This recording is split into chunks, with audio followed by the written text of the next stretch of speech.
Niluto ko na yung bawang. Ngayon, dahil para sa isang okra. Teka lang.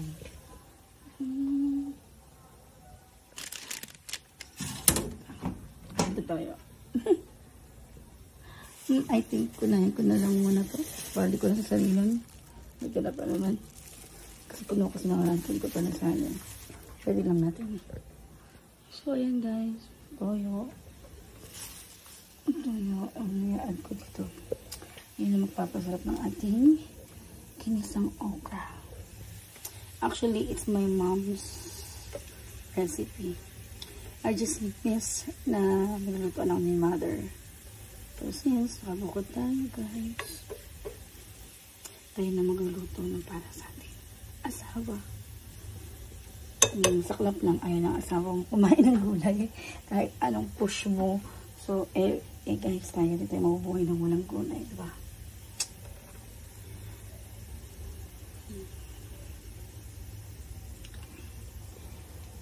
Ayan. Nag-brown na siya. Next natin yung sibuyas. Kailangan hirap mag-hold. Lagay ko muna.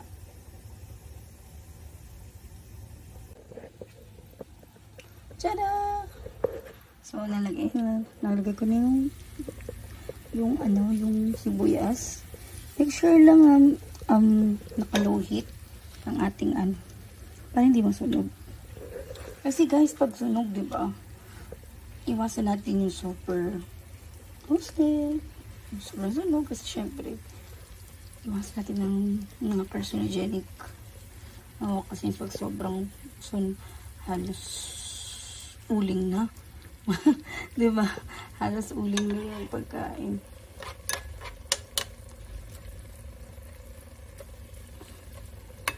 Ayan.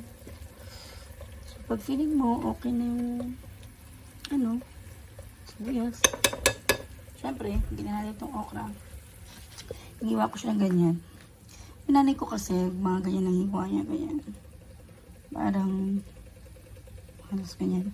Ako kasi gusto ko kasi talaga quality. Gusto ko malambot yung okra ko. So, ayan.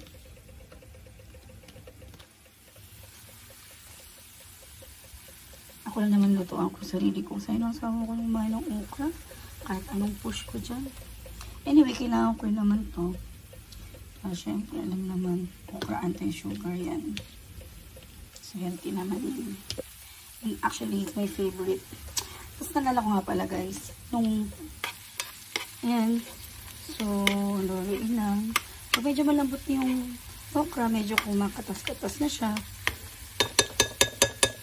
Yung katas kasi niya, yun yung nagpapa-anti-sugar.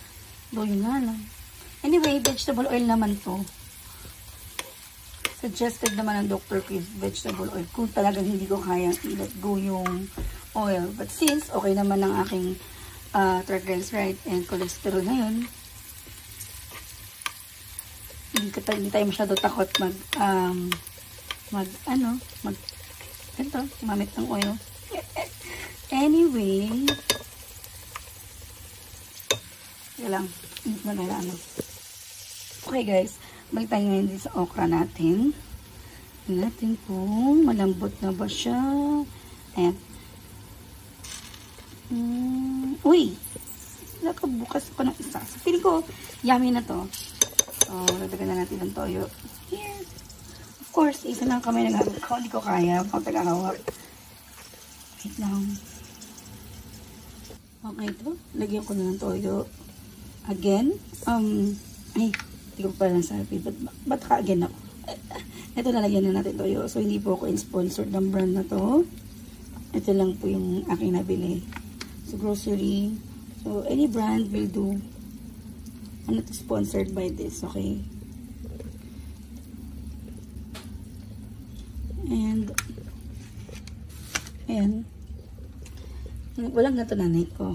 Pero gusto ko lang lagyan seasoning. With seasoning. Na lang, extra ano lang. Para mas masarap. Okay lang yun, guys. Dadagan naman kasi natin ng water. Para dagdag sabaw. If Maalat talaga. So, tikman natin mamaya. At ako, this is my preferred food. Kasi, ayun ang asawa ko ng gulay. So, sinigang lang namin kahapon sa isang araw. Bali, ayun, hindi ko nga expected na maubos na. Kaya ito, luto ako ulit. Baka bilang ko na lang siguro siya mamaya ng luto na garlic chicken. Anaan. Hirap yung pakainin ng gulay, guys. Hindi ko na alam gagawin ko dun. Eh tayo, inaalagaan tayong health natin. Grabe, nahamay ko na siya. Guys, bango.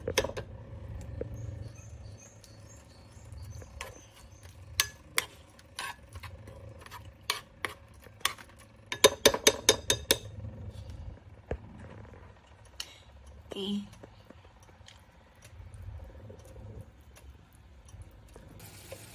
Yan guys. So, dahil gusto ko maraming sabaw, hindi ko lang muna tinikman. Basta sa dadagdagan ko lang ng tubig guys. Yan. Pwede ko naman nadagulit ang toyo doon. Yan guys. O yan lang. Simple lang naman to. So, pag talagang sobrang alat talaga, pwede naman, depende sa inyo kung gusto nyo dadagan nyo ang kalamansi. Actually, sa original recipe nanay ko, talagang ang pinaka-original nito is talong yung gamit. Kaya ako dahil, alam mo na, ayaw natin ng uod. Eh, minsan kasi, hindi naman lahat, pero, di ba, may uod minsan. Though, galing naman doon sa loob yung uod, pero ayoko na talaga.